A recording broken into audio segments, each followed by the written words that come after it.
Hello Internet, and welcome to another tutorial episode in my series for Cataclysm Dark Days Ahead. In today's episode, we'll be talking about proficiencies. This is probably the last thing that we need to talk about before we get to the crafting menu. And proficiencies are a way for the game to track your character's aptitude for specific things instead of just using your skills. Now obviously we do have skills in the game, which we talked about in a previous video, and these are broad categories that determine your character's ability in certain areas, like the mechanic skill governing your ability to install and remove vehicle parts. However, the proficiencies that we're going to talk about in this episode are much more specific than the broad skill categories, and this system is layered on top of that skill system. Also, for my own sanity, I do want to mention that this is the third time I've worked on making this video. Every time I try to take notes or work on this video, I find that I'm really struggling with how to explain this system. I have conflicting opinions on the value of proficiencies. Mostly I like them quite a lot, but there are some aspects of them that I think do not make sense and are frustrating. So as a result, the only way I can think to really make this video work is to simply lay out the information without giving my opinions. So yeah, I don't know, here we go. For new and returning players, this is a recent addition, so you will probably be unfamiliar with it. And as a result, there are not as many of these proficiencies as there probably should be. Mostly, proficiencies only apply to certain categories of crafting. For example, tailoring and blacksmithing recipes tend to have quite a lot of proficiencies, whereas something like applied science has very few. But I suppose we haven't actually talked about what proficiencies are yet. Basically, a proficiency is something that your character either starts the game with or learns over time, and it represents your knowledge in a specific area. Currently, they exist almost exclusively for the purposes of crafting. Crafting in this game can take a really long time depending on the recipe, and this makes sense. Obviously, for example, making full plate armor as an unskilled and non-proficient person would take a really long time. If you gain the proficiencies needed for crafting something, the time to complete will reduce significantly since your character possesses the specific knowledge on how to do that thing. Your rate of failure will also go down as you learn proficiencies,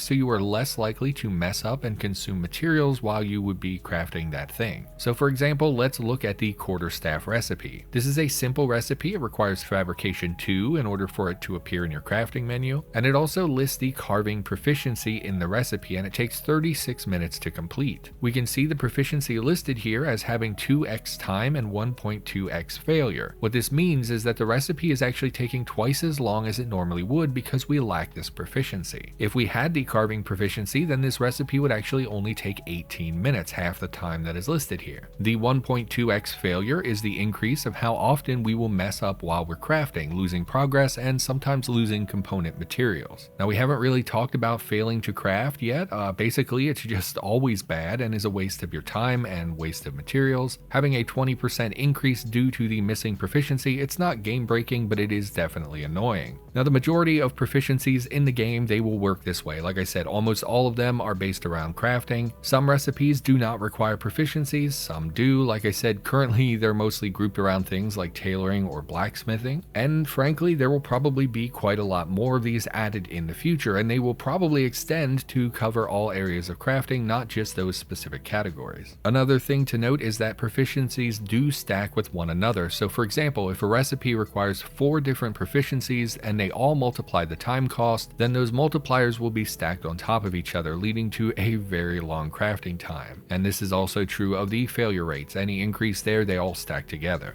And what this means is that when you're missing a lot of proficiencies, which is very often the case, especially when you first start a game, then the failure rate can be quite large, and this results in you failing over and over and over. And if you fail a lot, you will be losing progress towards completing that item and the component materials. And what this means is that it's possible that you will fail so frequently that you are unable to finish the craft in the first place. Most of the time though, missing a proficiency or several does not actually prevent you from crafting, it just increases the time required. Anyway, that is a basic explanation of what they do. Hopefully that all made sense, but let's now pivot and talk about how to check this information, nested proficiencies, all kinds of other stuff involved with this system. So in order to see what proficiencies you have currently obtained on your character, you will check the character menu. This is accessed by pressing the @ symbol on your keyboard, which is Shift 2 on the standard US keyboard. We'll be covering this menu in its own video, but for now what we're looking for is the bottom rightmost panel. You can press Tab or Shift Tab on this screen to to move between the different panels, and once you're on the proficiency section, you can move your indicator up and down using your movement keys. When you move the indicator to highlight a proficiency, the middle section of the screen will update. It'll show a description of that proficiency. And in this menu, you will see the name of the proficiency as well as a % progress towards fully having that proficiency learned. Now, if you do have a proficiency, it will be listed in a slightly different, like more bold whitish color here instead of gray, and it will not display a % since you fully have it. And the way that you gain proficiencies is simply by using them. Again, since most of these are focused around crafting, that means that you simply crafting items, if you can learn the proficiency, you will begin to gain progress as you craft. And you can check what is used in crafting an item by checking its recipe. Now again, we will talk about the crafting menu in a lot of detail in an upcoming episode, probably the next episode in this series. For now though, what we're looking for is this section of the crafting menu. If you have any of the proficiencies required, they will be listed under the title Proficiencies Used, and although it will still show the penalty next to the name of the proficiency, they will not apply to your craft.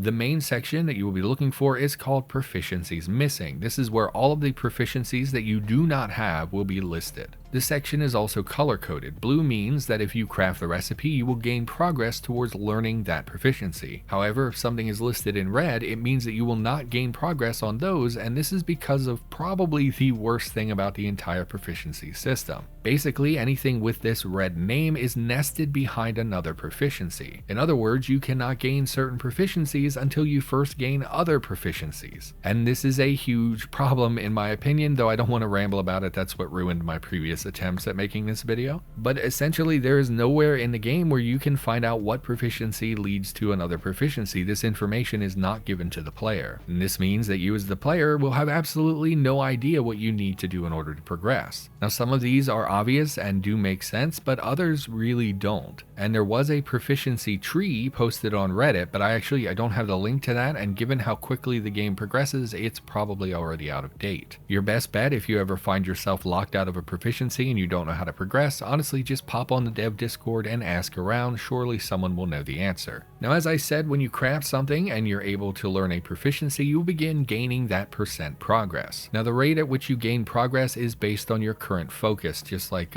gaining skills in the game. I guess we haven't talked about focus yet. We probably should do a video on that as well. Basically, focus has an impact on literally any time your character gains experience. So it doesn't matter if it's a skill or a proficiency, your focus will be drained, and the higher your focus, the faster you will gain progress. And this can be a problem, since most of the time when you craft, you will be training both your skills and your proficiencies at the same time. Because of this, it might be prudent to disable the skill so you have more focus that is being spent on the proficiency side of things. Now, I'm sure that's probably confusing. You don't have to do this. This is sort of a min-maxy thing. Now, I personally don't view this as really worth it. Usually, I want my character to raise their skills and their proficiencies at the same time, so I would not disable them. However, if you do want to disable a skill, you can do this in that character menu we were just talking about. You can tab over to the skills section, move your indicator to highlight the skill you want to disable, and press enter. Just don't forget you disabled the skill. You're not going to gain skill experience again until you re-enable it, which is done the same way. Now, when you finally learn a proficiency, there will be a message printed in your log, and of course it will show up in the character menu. If you gain the proficiency in the middle of your craft, it will immediately start working for you. So for example, if a craft would take you 4 hours, then you get a proficiency that was previously giving you a 2x time penalty. That penalty will immediately go away even though you haven't finished crafting the item. This means that the rest of the time that you spend crafting that item will be sped up appropriately. And then I'm going to add a section here to talk about how to mitigate the effects of not having a proficiency. I did not have this in the video originally because of some of the issues that we'll talk about in a moment. So there are 2 ways that you are able to mitigate the penalties from proficiencies. The first way is to have partial progress towards learning a proficiency. If you have, I don't know, let's say you have like 75% in the blacksmithing proficiency, it does appear that this will then speed up your crafting even though you don't fully have the proficiency.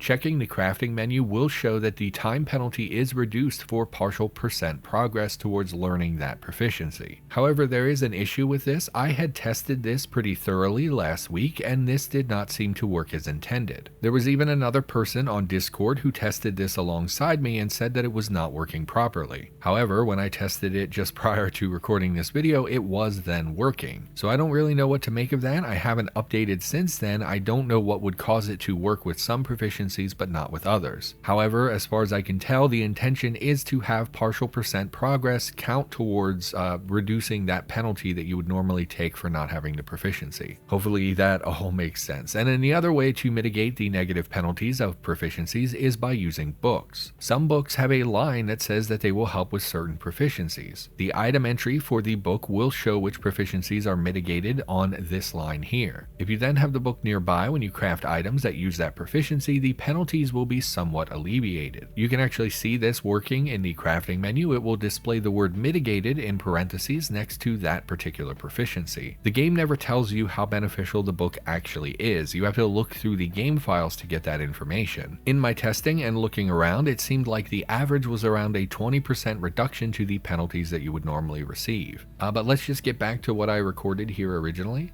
And I think that's it for crafting related proficiencies. Hopefully that was helpful. I struggled a lot with how to relay this information. I'm for the system in general, but there are some issues that popped up in my testing. The reality is that in many cases you can simply ignore proficiencies for many minor craftable items. The example I used earlier of making a quarterstaff, it requires the carving proficiency, but it doesn't really matter. You can still just craft a quarterstaff. And if you want to work specifically to gain a proficiency, you can grind most of them out in a pretty reasonable amount of time. And there are also some practice recipes that allow you to grind some of them with a very low component cost. This makes them a very effective way to gain at least a few proficiencies. But we should move on though. I do need to mention that there are some proficiencies in the game that are not used for crafting. There are very few of these at the moment, and the easiest example is the lockpicking proficiency. This can be trained with practice recipes or by simply picking locks out in the world. Now there aren't many of them like this. As I said, they're mostly focused on crafting, but there will probably be more non-crafting proficiencies in the future. For example, there's currently a new system coming to the game called weak points, and this system allows players to sometimes hit gaps in the enemy's armor, which ultimately leads to you dealing more damage. Now as far as I know, there are plans to add proficiencies for this system, and what that would mean, basically the more you fought a specific type of enemy, the more often you would hit the gaps in their armor. In other words, you become better at targeting that specific enemy's weak points as you gain experience with them. For now though, as I said, they're very few. In addition to lockpicking, I've been told there are also proficiencies for archery, but the reality is though that both of those things are very niche categories. Most people do not lockpick and most people do not use archery. So yeah, I don't know how much they're going to pop up for you in your first couple of games. You can go a long time without ever using those proficiencies. And with that, I can't think of anything else to add about proficiencies. Once again, please leave me comments for things that I may have missed, and also check those comments for additional information. As I said, I had a lot of difficulty talking about proficiencies and keeping my personal opinion out of it. Although I have experience with proficiencies, they've been in the game long enough that I have played with them, I never really realized that some of them were locked behind other proficiencies, and I think that makes this system significantly worse, just in my personal opinion. Anyway, thank you for watching. I really hope this video helped somebody out, and I of course will be back with more tutorial content in the near future. So yep, I'll see you next time.